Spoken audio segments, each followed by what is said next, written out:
At the end of last week, Donald Trump held a couple rallies, one in Michigan, one in Pennsylvania, and in both of those instances, Donald Trump went off on multiple different tangents, leaving both audiences completely confused as to what exactly he was trying to say.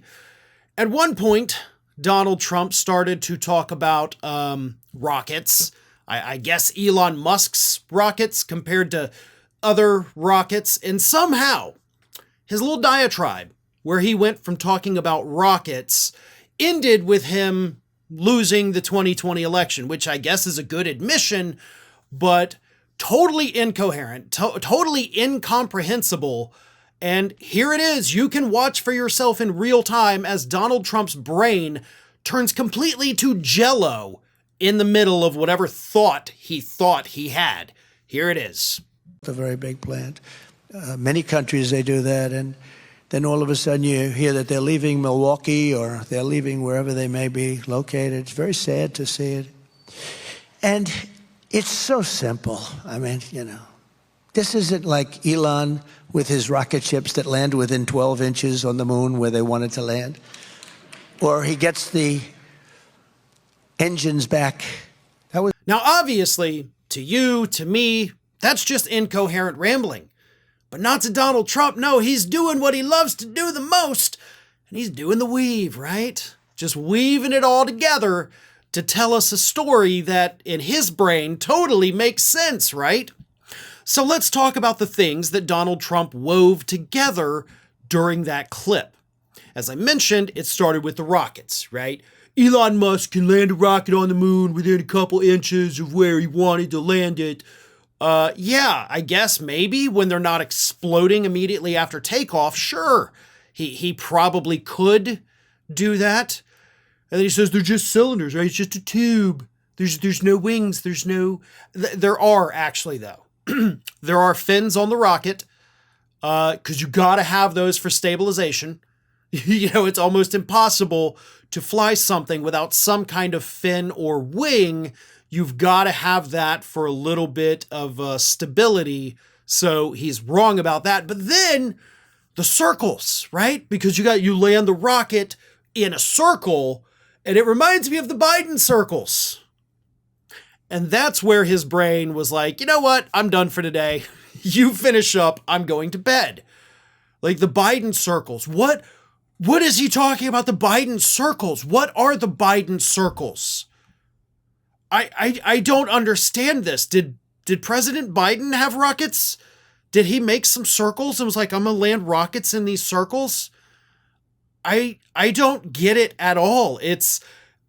This may be, by the way, one of the weirdest rants I've ever seen Trump go on.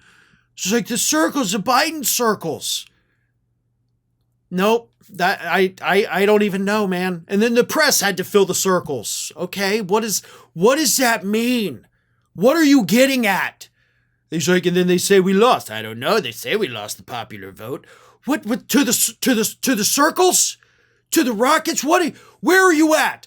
You've woven something together that's absolutely not something anybody should ever have to listen to, because none of it made any sense. Because we are dealing with a 78-year-old man who doesn't know what the hell he's talking about, probably doesn't know where the hell he is. He is just absolutely incoherent. Somebody, for the love of God, go get Grandpa off the stage and give him his medicine. On top of all of that, the low energy. It used to be Donald Trump would go on these ridiculous rants talking about God knows what, but he'd at least do it enthusiastically, right? Something you could get into because he had some energy. But now it's like, the tubes, and it reminds me of the Biden circles, and we lost the popular vote. I mean, he sounds like Milton from Office Space. Like, I believe you have my stapler. I was told to come to county. Like, what are you getting at? But don't worry, because there were a couple times when Donald Trump did try to make a little bit more sense than his Biden circles and rockets with no fins. When he said this, insulting the entire, basically, state of Michigan, but definitely the city of Detroit. Jesus Christ. I don't think anything that we're talking about today is high on her list. Talking about Vice President Harris. The whole country is going to be like, you want to know the truth? It'll be like Detroit. Our whole country will end up being like Detroit if she's your president. We're a developing nation too. Just take a look at Detroit. Detroit's a developing area. Hell of a lot more than most places in China.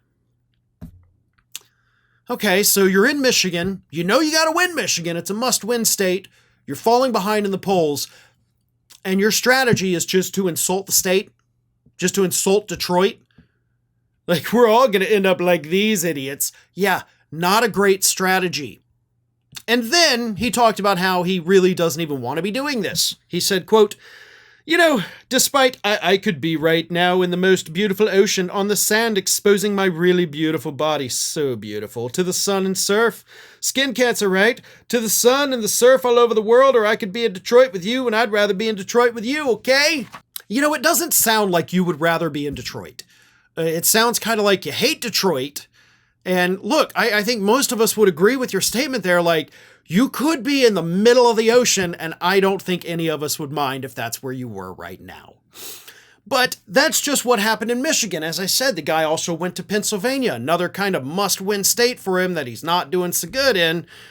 And here is what he told the good folks in Pennsylvania, Scranton, Pennsylvania to be exact. "They got these big, ugly suckers hanging down. They're rusting and rotting. Half of them weren't spinning, and the ones that were going so slow. They were going, it's not too windy, but, you know, they're going like slow. The other ones were just dead. But they're all rusting and disgusting looking." And in case you haven't figured it out by now, he's talking about windmills. They're going so slow. Now, I don't know if you've ever seen those big windmills that are used to generate electricity. I'm not talking about like the small ones from fairy tales. I'm talking about the big ones that we use across the country. If you've ever flown in an airplane over an area that has these windmills, you see, yeah, they're not like turning like an oscillating fan, bud. They do go slow, but that generates electricity because those things are so flippin' huge. He's like, they're going too slow. Like, how is this going to cool me down? It's not even generating a breeze. But he continued, he gets even dumber.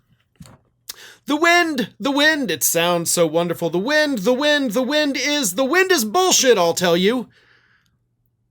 So that was 2 sentences, and he says the wind. 2 sentences, and he says the phrase, the wind, 6 times. And then it gets even worse. "It's horrible, so expensive, just too expensive, it doesn't work. All of that to do, 1/10 of 1%. I mean, the whole thing is crazy." That is not how much electricity it generates. He's lying. And then he said that people can't watch television. He goes, "You remember when I used to say, 'Darling, I want to watch our president tonight on television.' And the husband looks, 'I'm sorry, dear. The windmills aren't wind. There's no wind tonight. You can't watch, darling. We're not going to be watching tonight.'" Yes, this is the man that brags about passing a cognitive exam that he took, 8 years ago at this point? He doesn't know what's going on. He doesn't know anything about anything. I think that is the safest thing to say about Donald Trump and the way he acts as a human being. He knows nothing about anything, but he thinks he knows everything about something. And the real truth of the matter is, this is just an elderly man whose brain is completely fried, and nobody around him has the courage to tell him that. Hi everyone, this here is little Athena, and Athena would like to know why you haven't subscribed to Fair and Balanced yet, so please, don't let Athena down. Subscribe today.